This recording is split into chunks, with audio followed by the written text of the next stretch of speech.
everyone, and welcome to the undisputed heavyweight champion of the world show made for the fans by a fan. I am your host, as always, Richard Tiemann, and this is Football and Nonsense.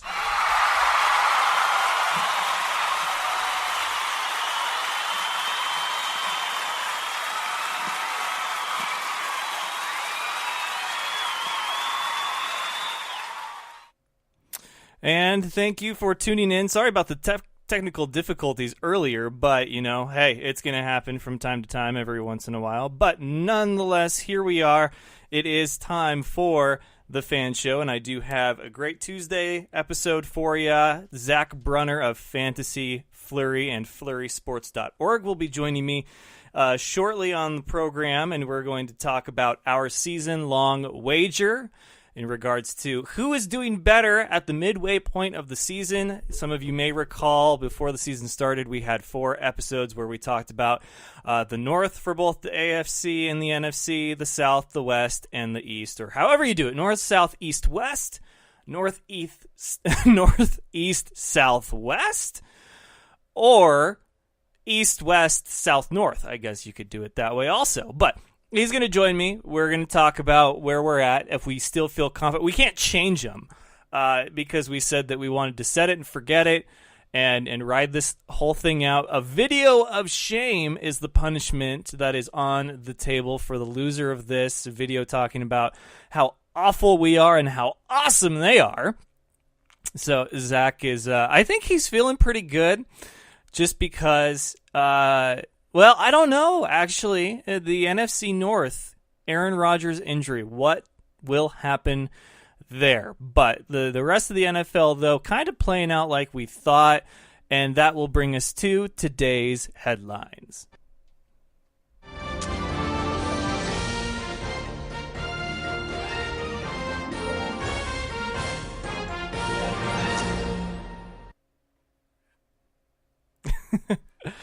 And the headlines, of course, are that, let's go back to Thursday, shall we? Thursday, the Chiefs, they were the last undefeated team of the season at 5-0, and now they are 5-2, dropping 2 straight. And that Thursday night game, man, I tell you, it was exciting, and it was what you would want from a primetime game, but it came down to utter chaos with no time left. I would have said in the final seconds, but there was no time left for, I think, 3 straight plays. Carr to Crabtree, garbage time touchdown as far as fantasy value for Crabtree, who was otherwise quiet on the evening. Amari Cooper, though, my God, where have you been this whole season, sir? He had a phenomenal night. Carr's go-to guy. He had a case of the drops, allegedly the whole season, I guess, and now he decided to show up when his team needed him the most. So the Chiefs, I don't think a 2-game skid is much to worry about, especially considering who their opponents were. The Steelers, who now seem to have kind of found their groove. They've got their groove back there in the swing of things. They defeated the divisional opponent, the Cincinnati Bengals, this last week. Martavis Bryant wants out, wants to be traded, but that's a story that a lot of you guys that are Steelers fans already know. As far as... the Chiefs, though, I worry only because I feel like the Raiders game is one that they probably should have won, and yeah, it came down to the last play of the game, literally the last play of the game, and there was so much going on, officiating and whatnot, but the Oakland Raiders, when it comes to a division rival, you can't just expect them to lay down and take it. You can't. And I think that the Raiders are better than a lot of people give them credit for. Some people thought that they would regress this season. Some people believe that they have. I think that there's still plenty of football left, and that's a very competitive division. The Chargers, they are now on what we call a winning streak. They've rattled off 3 in a row, the most recent being against the Denver Broncos. Who saw that coming? Not me. But Phillip Rivers and his Los Angeles Chargers trying to fight their way back into contention, and it looks very doable now with the Chiefs no longer being undefeated, but was once the top of the NFL heap, is now second, maybe third, depending on how you rank them. It's the EAGLES Eagles, Fly Eagles Fly, who won last night convincingly over divisional opponent the Washington Redskins. They sit atop the NFL now all by themselves with a record of 6-1. Are the Eagles for real? I believe they are. I think last week somebody asked, who's the best team is it the Chiefs or the Eagles? The Patriots weren't even mentioned. And this was, of course, before Aaron Rodgers got hurt. And I said, I think that the Chiefs are the best. The Eagles are clearly the most complete team. And the Eagles' only loss was to the Chiefs. And then I followed up with, but let's see the Eagles, go up against a team like Aaron Rodgers and the Green Bay Packers and leave Aaron Rodgers with 1:13 left on the clock. I mean, that's really how you separate the good from the great, right? The great from the exceptional is when the chips are down. Are you the one with the lead, and can your team hold a guy like Aaron Rodgers, Tom Brady? I'd even throw Alex Smith and Matt Ryan in there in the final moments of the game to hold on and clinch your victory. Or is your quarterback and offense the type that can rally back and put up 7 when you're only down 6? I think that is the kind of situations that we don't get nearly enough of, but would tell us the real pretenders and contenders out there. But as far as the rest of the NFL, my 49ers are now San Francisco 0-7 on the season. It's a very sad day. I had high hope. I really wanted that game. Really did. Paid up my end of the jersey bet to Mark Istook, but man, that was tough. I tell you. Really was. For the simple fact that, it's the Cowboys. It was Dwight Clark Day, but man, a 30-point just trudging, just thumping from the Cowboys isn't something that you want at all, let alone, when you feel that you're in a rebuilding phase. I thought C.J. Beathard looked great. Rushed for a touchdown, no interceptions. When he had the time and when he had protection, he was great. And some people were actually saying they wanted Hoyer back. You people, I don't know who you people are, but please don't associate yourself with me or the team. Just do yourself a favor, okay? It was one game. It was his first full game as a starter for this team. And I don't even think Aaron Rodgers or Tom Brady could have done anything different behind an offensive line like that. I really don't. Seahawks won with the typical Seahawks style late in the game against the New York Giants. It looked like it was going to be a snooze fest, another 7-3 outing, but no, 24-7 was the final score there. I feel like the Giants are almost playing better without guys like Odell Beckham Jr., but that's something that I feel I'm probably in the minority on. Rest of the NFL, though, we saw the Bears. Trubisky got another win, but it was little to do with his effort. That defense in Chicago was a nightmare for Carolina. A couple of fumble and pick sixes there. 17-3 was that final. Should Carolina be concerned? Yeah, I think so. And then Jacksonville, they won, but it wasn't the defense this time. It was quarterback Blake Bortles. Really? Yeah, quarterback Blake Bortles actually played like a franchise quarterback. They win again. Jacksonville leading the South. Wow. And then, of course, you have the Texans who are on a bye, but they still are one of the better records there. They will play the Seahawks next week. I'm sure a lot of people have circled that as their respective game of the week for week number 8. But I will say this, though, in regards to games that we marked on the calendar, not a lot of them have really lived up to the hype, and that's kind of to be expected because you never know going into one season how a season's going to pan out. But that New England Atlanta game, I hoped it was going to be a shootout, and even Atlanta was going to come out on top, but it wasn't the case. New England, all of a sudden they hold the team to under 10 points for the first time all season, and now everybody thinks that they're the best team in the NFL. Really? Really? Considering what the Bills have been able to do defensively, what the Eagles have been able to do defensively, and what, am I really saying this? The Jaguars have been able to do defensively. Are you really going to sit there and tell me that the Patriots are the best just because finally, week 7, that's right, 7 weeks into the season, the midway point, they finally held the team to under 10 points? Come on, man. Oh, I can't do it. I really can't. It completely blows my mind that people are so quickly to jump right back on that bandwagon. They could still win the Super Bowl, but man, I'm not sold on it yet. I don't think that I don't know. There's something different about this Patriots team. What a lot of people thought were going to be 19-0, Oh, no. You are incorrect. TLC was Sunday night. Last night was the Raw after TLC. A lot of you saw the Under Siege, the invasion of the SmackDown roster onto the Raw roster. That was a good time. TLC, though, some people thought it was great. I did not. I thought it was terrible. Terrible pay-per-view. The last match was more confusing than anything. I didn't know what was going on. But AJ Styles, Finn Balor, a lot of you saw the alert that said AJ Styles would take Bray Wyatt's place as a one-time deal. I hope we see this match again, though. It was great. It should have had a lot more build-up, but in all honesty, it's like, what storyline are you going to put to it? So now that they've had a match in the spotlight like that, people have gotten a taste, they want more, and I understand that.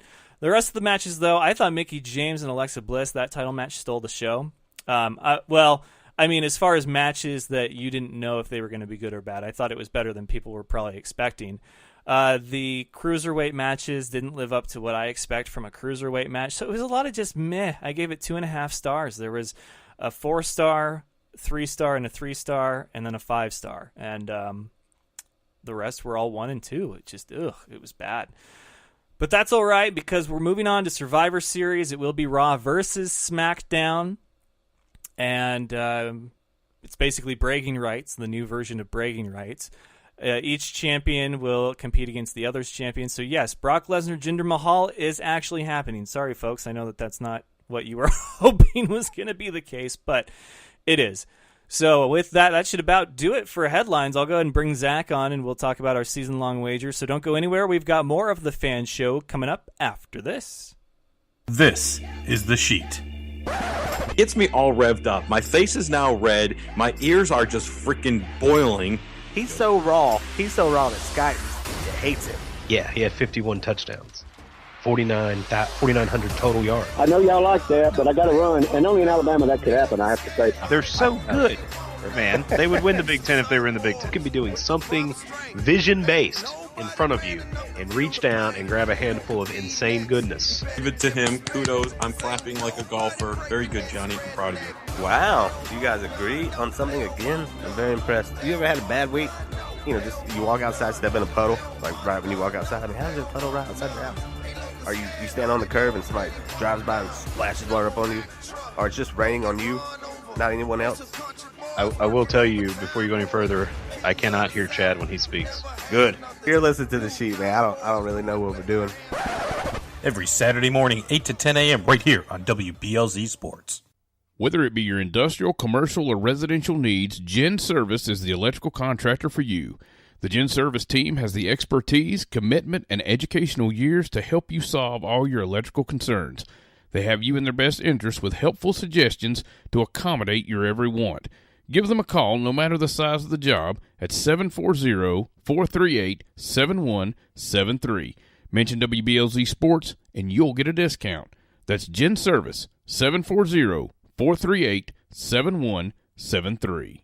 This is Nick Ciccarelli, the mad scientist of sports. Join me and Dr. D, Derek Jones, live every Saturday night, 10 p.m. Eastern Time, 7 p.m. Pacific, for the Mad Scientist Sports Lab. The big intellect, the experiments on the chalkboard, and the guest subjects will be rolling in. Mad Scientist Sports Lab, only on WBLZ Sports, where we got balls. Doug Peffer Painting and Pressure Washing. He has over 30 years of painting experience. He's interior, exterior, commercial, or residential. Doug Peffer covers it all. Is your house looking ugh? We'll call on Doug. Doug Peffer Painting and Pressure Washing. 404-966-3361. Mention WBLZ Sports and get a special We've Got Balls discount. That's Doug Peffer Painting and Pressure Washing. 404-966-3361. Check out Thursday Night Tailgate, where NFL legends live on. We bring you 5 NFL legends every week, sharing their stories and insights, plus our spotlight on the positive. Hear which players are doing great things in their communities. Now on WBLZ Sports Talk Radio and WBLZSports.com.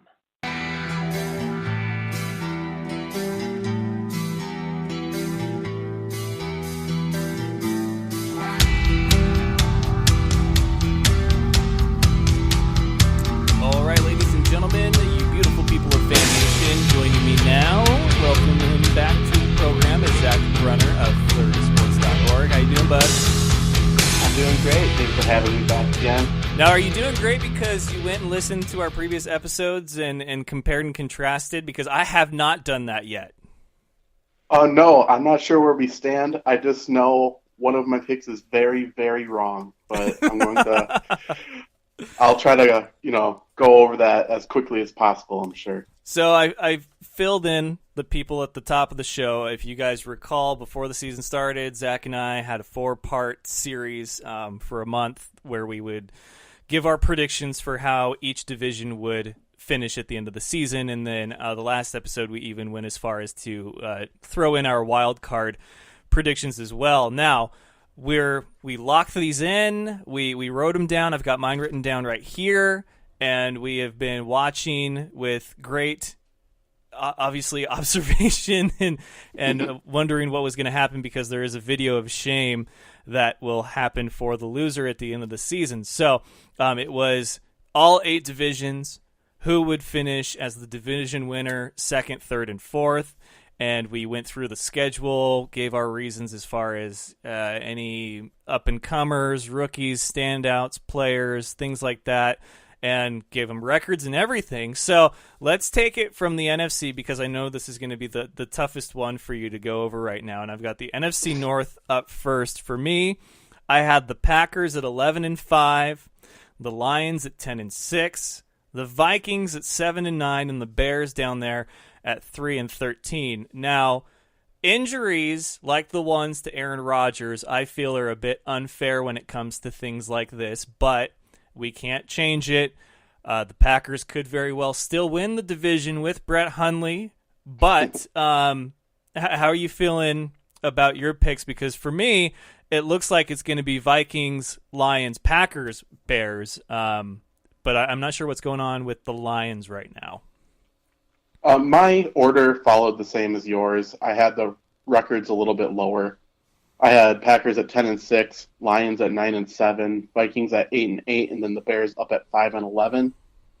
Obviously, yeah, the hit to the Packers with Aaron Rodgers, I have zero faith in them now, because, it pretty much relies on Mike McCarthy now, and I have gone on record on every medium possible sharing my hatred of Mike McCarthy. I think he's absolutely horrendous of a coach.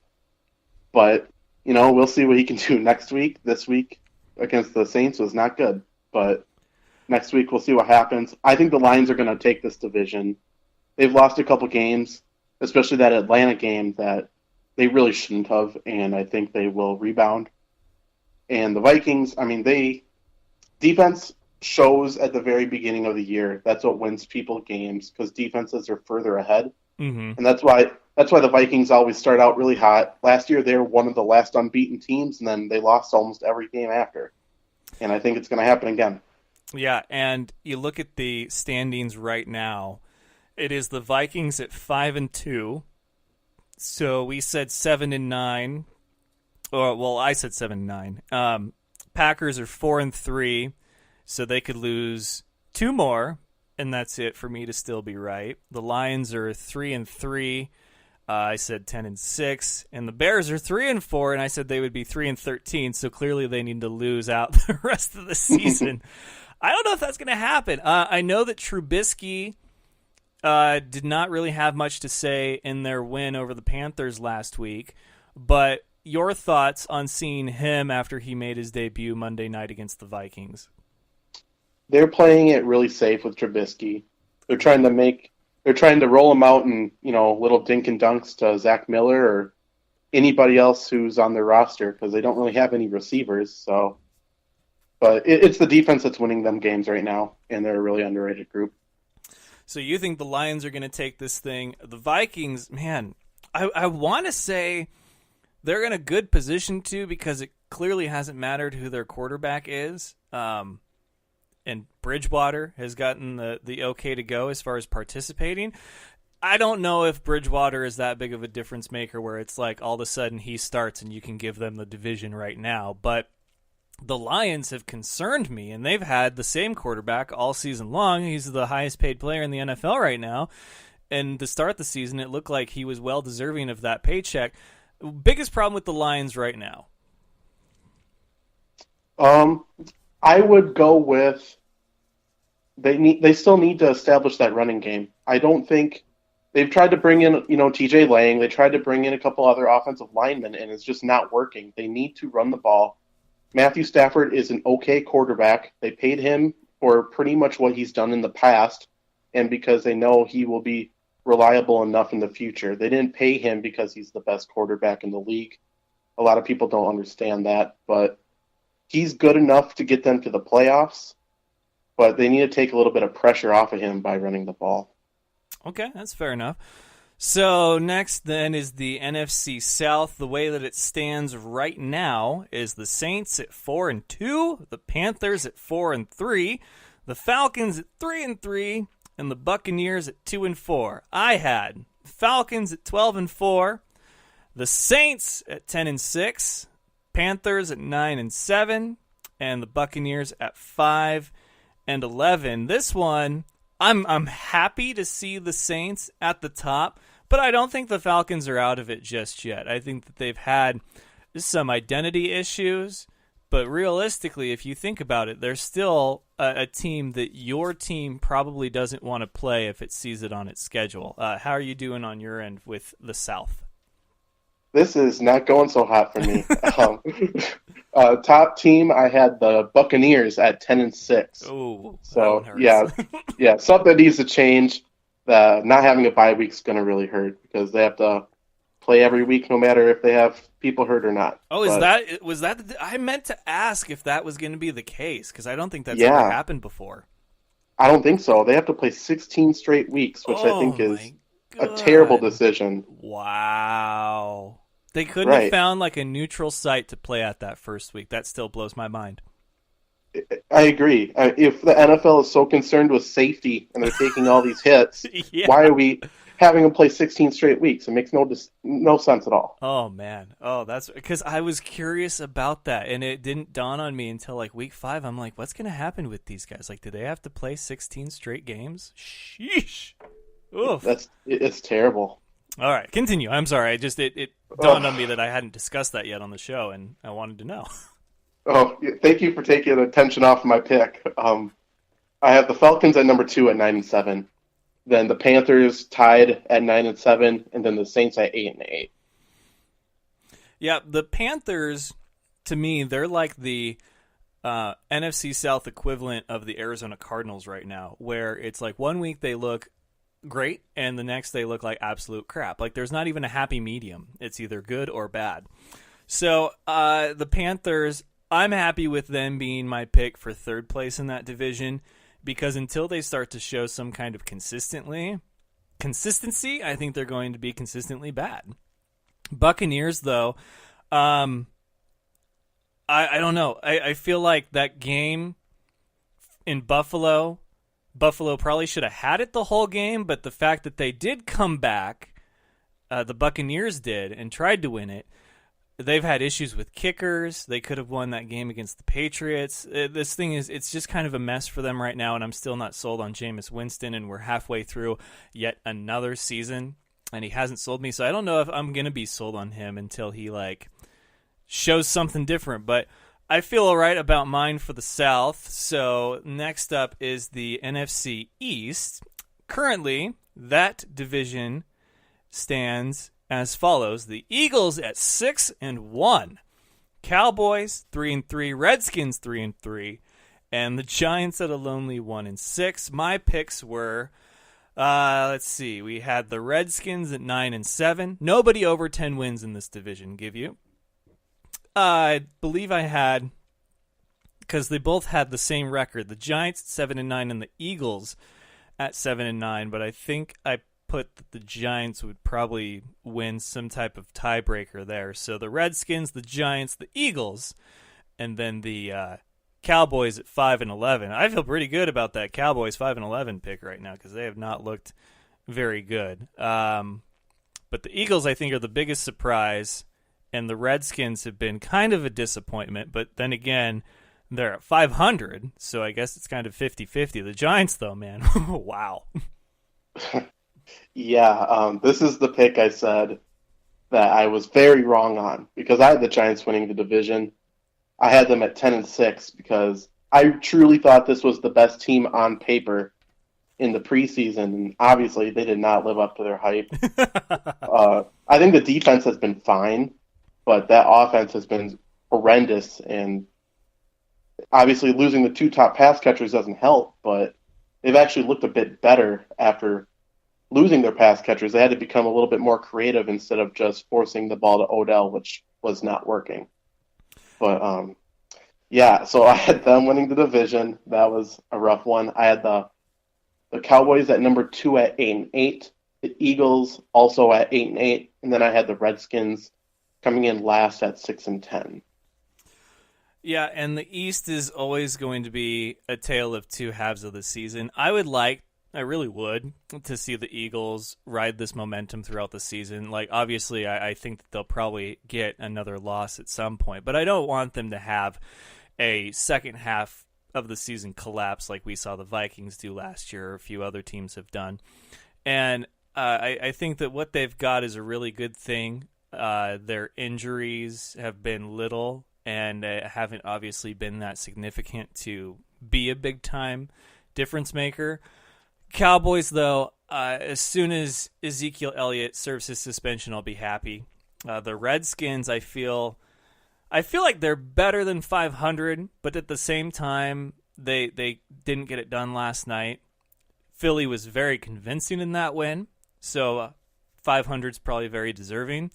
And then the Giants, I mean, I'm not a big Odell fan or Eli fan or really a fan of any guy on that team. So 1-6, it's whatever. I didn't pick them to be the last one in that division, and they could still, turn it around. We've seen Eli do that before, but for right now, I feel all right about my picks. I think this division you and I both kind of whiffed on just because it was probably the biggest wild card going into the season, as seems to always be the case with the NFC East. So that brings us to the last one, the West. Right now, the standings are the Rams at 5-2, Seattle 4-2, Arizona 3-4, and then San Francisco and 7. It's a sad day. I had Cardinals, I want to say, I believe 10-6. I know I had the Seahawks at 8-8, 49ers 6-10, Rams 5-11.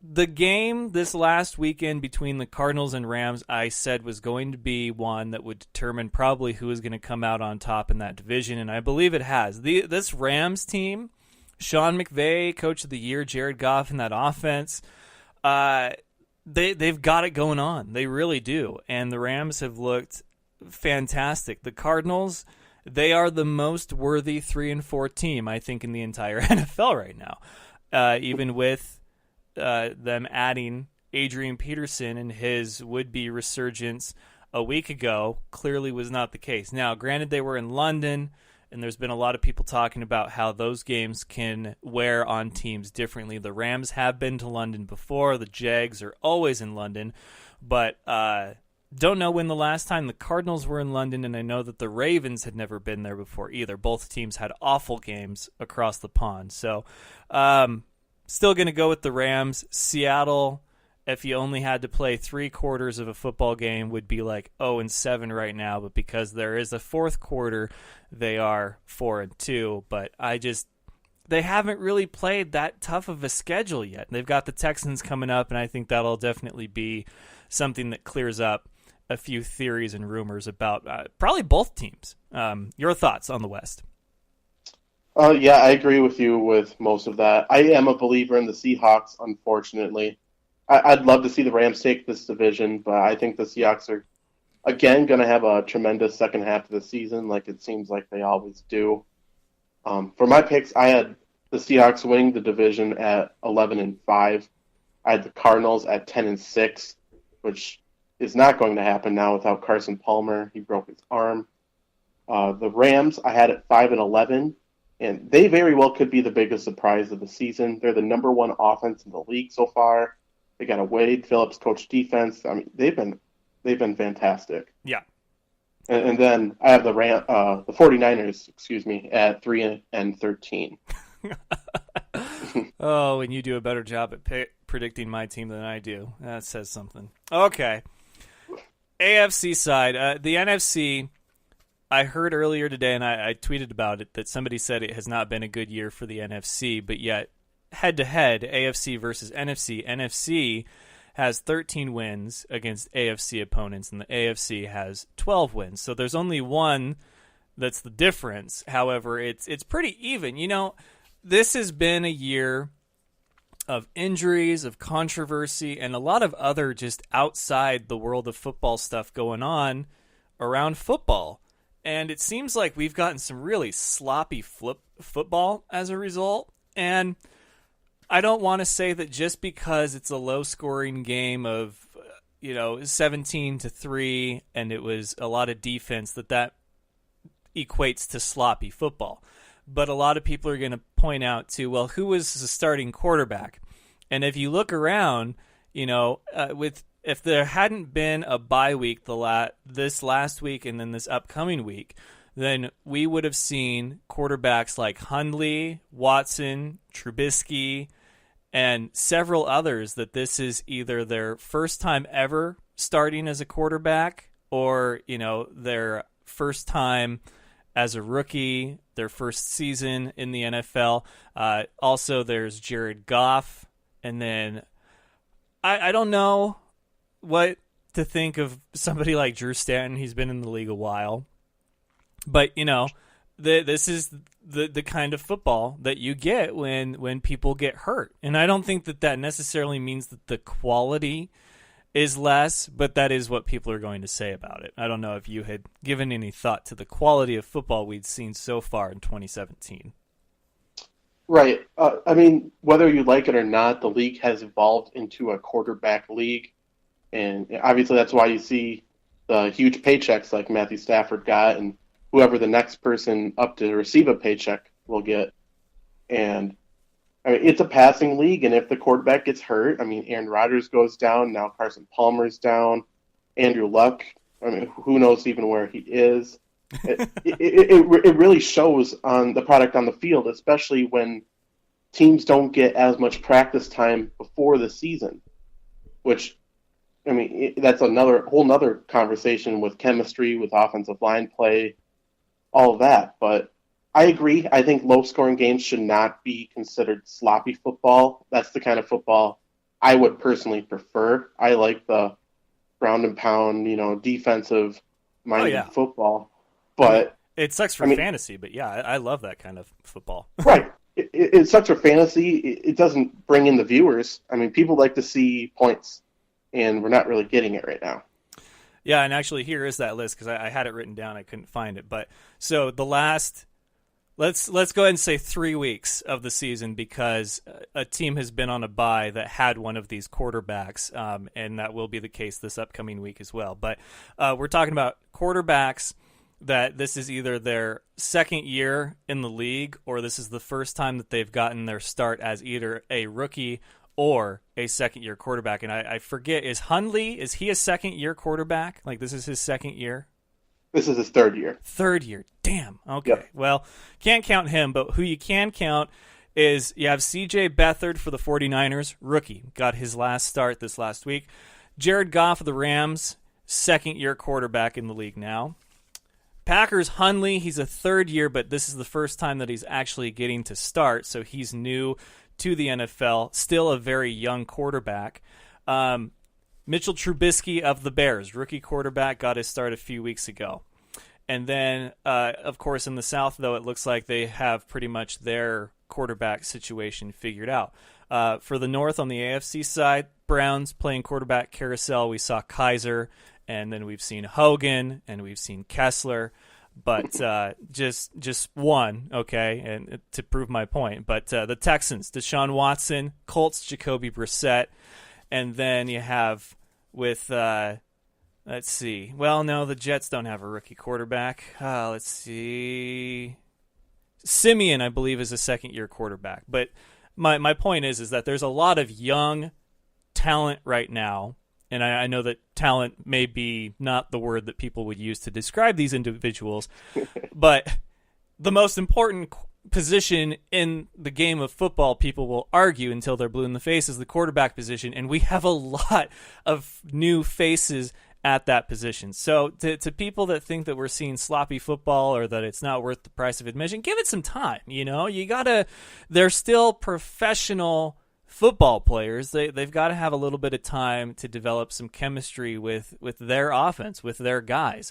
So we're at the dawn of a new era of quarterbacks, because who knows how long Brady, Rodgers, Breeze, Stafford, and all these other guys that have been the faces of football have left. Of course, Russell Wilson's kind of that guy that's right in the middle. I'd say Kirk Cousins kind of right in the middle.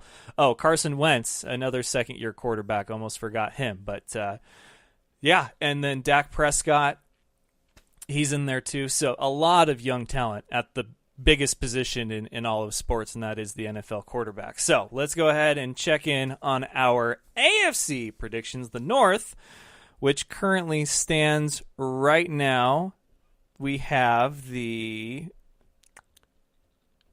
Come on, work with me here. Okay, so the North. The Pittsburgh Steelers at 5-2, Baltimore Ravens at 3-4, Cincinnati Bengals at 2-4, and then the Browns at 0-7. I said Bengals 12-4, so they would need to win out the rest of the season. The Steelers at 10-6, so they're halfway there. The Ravens at 8-8, again halfway there. And then the Browns at 2-14. I'm feeling pretty good. So the Bengals are like the big wrench in my whole AFC North right now. And I know that wasn't the sexiest pick going into the season, but at the same time, that offense, we've seen what it can do, that Cincinnati Bengals offense, and their defense should still be good. But man, did it take them a while to finally get rolling.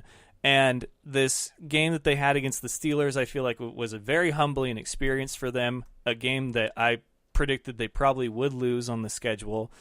But I don't know. The Steelers, to me, aren't far enough ahead of the rest of the division to be sold as the clear-cut winner, but I also don't think that the Ravens are a true 3-4 team. They're a team that I could easily see at like 1-6 right now. Your thoughts on the North? Yeah, I agree with that. I had the Steelers at the top spot at 11-5, and just the fact that they are winning the division with how they've played, how Ben Roethlisberger has played, I think that does make them the clear-cut team. Right? Anything is better than the performance Roethlisberger had against Jacksonville, right? I mean, 50 pass attempts and 5 interceptions. It was horrendous. It was absolutely terrible. But yeah, I have them at 11-5. Baltimore at 8-8 at number 2.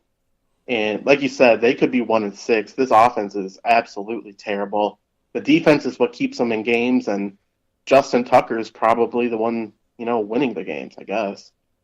Then Bengals at 6-10. They are living up to what I was thinking. The offensive line is absolutely terrible. I think making the switch to offensive coordinator Bill Lazor is the best move they could have done. I think he's an absolute genius. He's one of the best offensive minds in the game. And it's shown. The offense is actually moving the ball. Before him, they didn't even score a touchdown, and they went to Green Bay and had a touchdown drive to start the game. And he's won over that locker room since. And then the Browns, I had last place at 4-12, and that's being generous, especially with Joe Thomas out now. Yeah, and the Bengals, who knows what could happen with the rest of this season, but at 2-4, if they were 4-2, I'd say, yeah, they're okay. Even 3-3. 2-4, though, I worry if it's too much of a hole to dig yourself out of. But like I said, the Steelers are only 2 games ahead of the second-place team, and that's the Ravens, and the Ravens have been terrible. So this division could still have a lot of surprises, especially with the drama going on. In Pittsburgh, it was Big Ben one week, and then it was Antonio Brown the next, and now it's Martavis Bryant. And somehow they're 5-2 leading a division. I don't know how they're doing that, but props for them on being able to overcome whatever issues they've got going on. Next is then the AFC South, and this one currently stands the Titans 4-3, Jaguars 4-3, Texans 3-3, Colts 2-5. Now, this used to be a division where you said to yourself, somebody's got to win it, and it might as well be the Colts. The past couple of seasons, it's been the Texans, but now you're looking at this, and there's only one team below 500, and I think a lot of people had hoped that we would have seen Andrew Luck by now, and that's probably the reason why they are at the record that they are. But man, the Jaguars, the Titans, both playing very tough football. I had it as follows: Texans at 11-5, Titans at 9-7, Colts at 5-11, and the Jaguars at 3-13. So obviously, if the Jaguars continue to play the way that they have, I'm going to be way wrong on that one. Colts, I think 5-11 might be exactly what they end up with if Andrew Luck doesn't take a snap. And then the Texans and Titans, these are going to be the teams that I still believe are going to fight it out, and we won't know who is going to win that division until probably the last week of the regular season. Jacksonville, probably the most unconvincing 4-3 team in the league right now, just because it's taken 7 weeks for Blake Bortles to play like a franchise quarterback, and although their defense has been fantastic, there's only been 2 other instances where a defense has taken you all the way to the promised land, and that was, of course, the Broncos with Peyton Manning and the 2000 Ravens. I guess you could throw in the 85 Bears, but do you really want to rely on you being another name to add to a very elite list? The Jaguars doesn't ring with me as being that team, you know? Right. And if they can't keep Leonard Fournette healthy, then they have zero chance of being that team. Because he's their offense. It's not Blake Bortles. It's Leonard Fournette. Yeah. But for my rankings, I had the Titans at 11-5, the Texans at 8-8, the Colts at 8-8 as well, and the Jaguars at 5-12.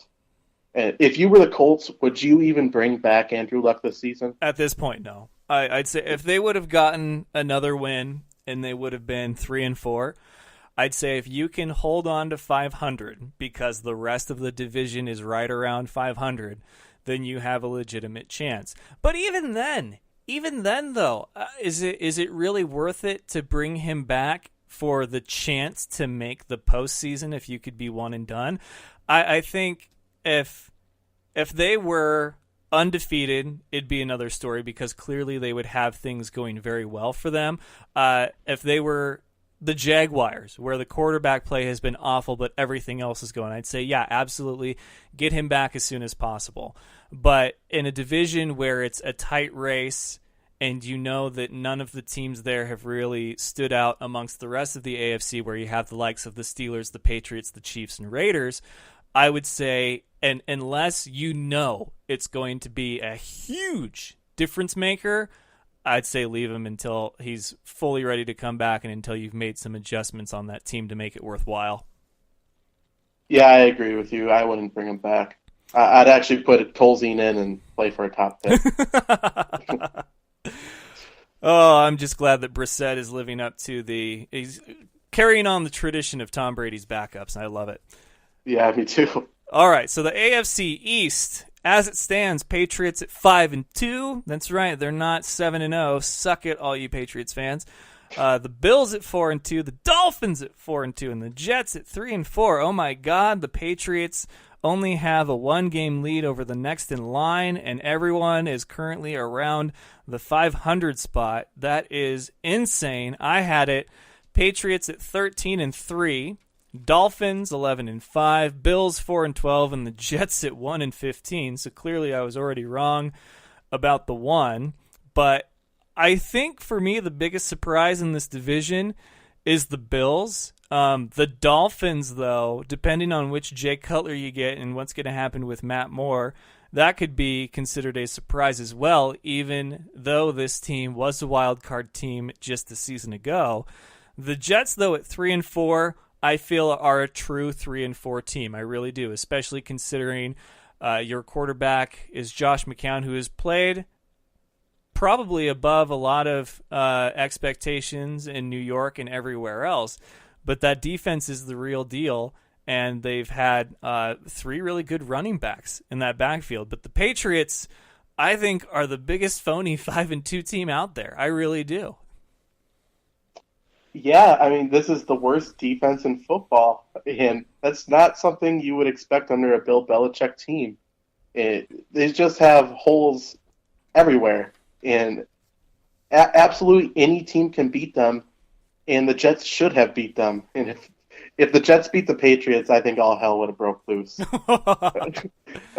I don't know what happened in that game, but yeah, I guess I'll go with mine. I had the Patriots at 15-1. I was one of those Patriots believers this year, and that did not work out. I had the Dolphins at 9-7. I think that's a mark they can still reach. The Bills at 6-10, and I think you're right. They were definitely the surprise in this division.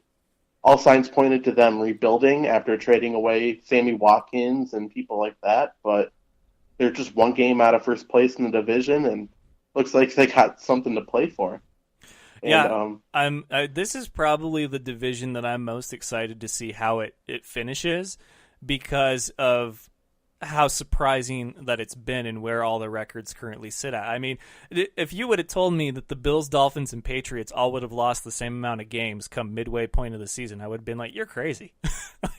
like plain and simple, you are out of your mind. And here we sit, 2 losses apiece for all 3 of them, and it's unreal. It really is. So Miami, I don't think, has the best chance of winning this division. I think the Bills probably are the biggest threat to the Patriots' reign right now. And you could still very easily see 3 teams out of this division go to the playoffs, because there's not a whole lot going on in the others that would make me think otherwise, except that pesky AFC West, which is the last one we're going to talk about. Right now, it sits 5-2 for the Kansas City Chiefs, the Denver Broncos at 3-3, the Los Angeles Chargers 3-4, and the Oakland Raiders 3-4. My picks, my goodness: Raiders 12-4, Chiefs 11-5, Broncos 9-7, and Chargers 4-12.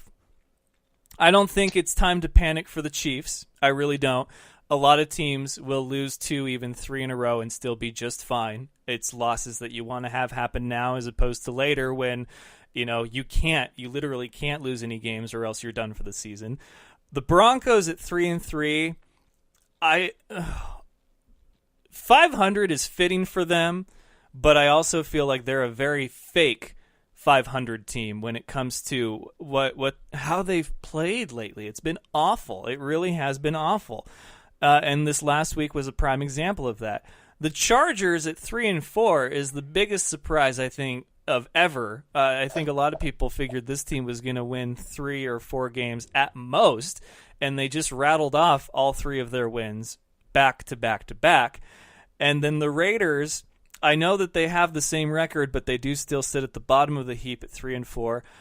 I think the second half is going to make or break for this team, and I could still see them turning it around, especially after that showing against the Chiefs this last Thursday night. But this is probably the biggest wild card division in the league right now, just because of how it started and where it is now.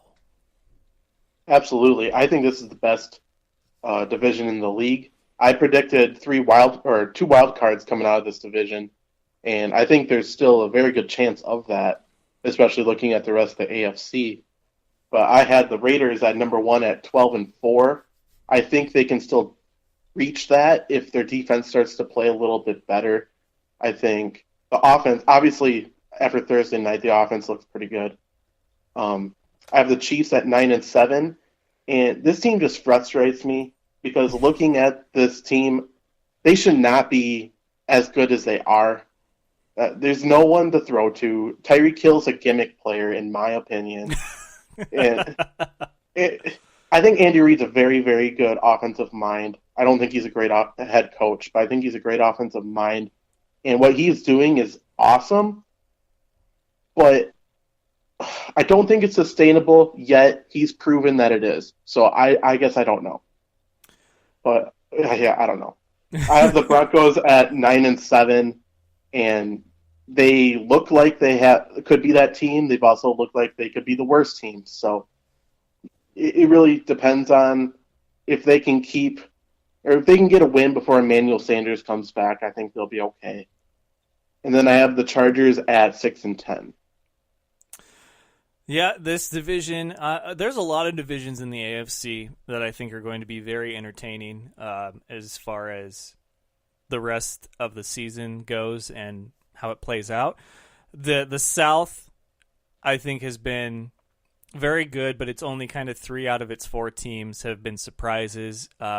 Jaguars, I'm not sold on, but I think the Texans and Titans, that's good football right there. The East, the fact that the Patriots are somehow 5-2, even though they definitely should not be. I feel terrible for the Jets because the Jets, for 2 weeks now, they have where Kenny Stills scores a touchdown. And if you're a Jets fan or player, you got to be asking yourself, that's a touchdown? And what we had a week before, was it? Or it was, no, it was the catch on the sideline where it didn't touch the ground at all. It rolled around his body. If you're a Jets fan or player, you got to be thinking, okay, so that's a catch, but what we had against the Patriots last week wasn't. Y'all are high. So I feel terrible for the Jets right now. I think the East is a great division to watch in the AFC, and then the West as well. The NFC, though, it really does sound like a mess. It does. But for my money, I think the South is going to be the most entertaining to watch. The East right now, with the exception of the Giants, and hold out on the Giants just for a bit. I don't think they'll win that division, but they could ruin a lot of people's postseason hopes this season. And the North, without Aaron Rodgers and with Trubisky in for the Bears, does that really up the ante for how this thing is going to play out? Probably not. So yeah, the NFC looks like a mess, but I don't think it's cause for too much concern right now. The AFC just happens to have a lot of teams with very similar records, and they haven't suffered nearly as much, issues at key positions as the NFC has. So a lot of great football left to be played this season. Who's your MVP right now if you had to pick one? I guess right now I would say Carson Wentz. He's doing it all, and without him, I don't think the Eagles would be anywhere near the top team in the league, and they definitely are right now. Yeah, for me, I was thinking Leonard Fournette just because of what he's been for the Jaguars, considering that they don't really have a quarterback that you can rely on. But yeah, Carson Wentz, of course, we love to pick on the quarterback position, don't we? Leonard Fournette, if he's not Rookie of the Year or MVP, I feel like he's going to get robbed if this stays the way that it is. He is hurt now. Yes, I understand, but clearly we've seen, the MVP argument that you take that player away, what happens to their team? And I think for the Eagles, you take Carson Wentz away, they're definitely not 6-1 right now. Drew Brees, though, he could be talk of MVP just because he's having another career season, and nobody thought that this team was going to have a snowball's chance in hell of being where it is right now. They're at the top of the division. So Mark Ingram, probably the unsung hero of that team, though. I will say that right now. On a team that throws it all the time, he's the guy that's in the backfield that is probably one of the best in the league right now that is not getting a whole lot of love. So there's a few players to watch going on for the rest of the season as far as where you would cast your MVP vote. But it'll probably be a quarterback this year, I'd say. It usually is, no matter what happens. They'll just pick the team with the best record and give it to that quarterback. Now, if the Rams end up having one of the best divisions or one of the best records in the league this year next to the likes of the Eagles, do you think Gurley could possibly have his name in the MVP ballot? I think he absolutely could. If the Rams are in that position, I would give the MVP and Coach of the Year to McVay. Fair enough. All right, Zach. Well, this is going to be a really entertaining rest of the half as far as this season goes, and I'm sure as we get closer and closer to the last quarter of the season, we'll have a lot to talk about. But it was fun beating you in fantasy football this last week in my league, and then, of course, in our league, it looks like I'm all but completely out of it. So that's a little sad for me. But flurrysports.org is where you want to go. They got apparel, they've got news, articles, content, everything that you want from a sports website. They do it, and they do it well. And so, Zach, thank you for being on the show tonight. We'll talk again soon.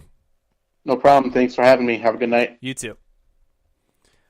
All right, folks, so that is going to do it for this Tuesday edition of the Fan Show. Again, sorry for the technical difficulties at the top of the program, but we will do Butt Fumble Award tomorrow night. Of course, my apologies that we did not get to the list of Fan Show this evening, but that tomorrow night. So the list, Butt Fumble Award, Mark Istuk will be my guest. He will join me, probably a pre-recorded segment, but still very entertaining. He's going to gloat about his Cowboys. And then Thursday, got a surprise guest for you, first time or more on that later, but I do want to thank you all for tuning in. So until next time, Fan Nation, be sure to follow me on Twitter, like me on Facebook, follow along with the Instagram and Snapchat, and visit, thefanshow.com, your home base for all things football and nonsense. Subscribe on iTunes, SoundCloud, check it out on iHeartRadio, and of course, catch the replay on WBLZ Sports. But best of luck to you and yours. Go Niners, and remember, of course, it's all fun and games until you butt fumble. Good night, folks.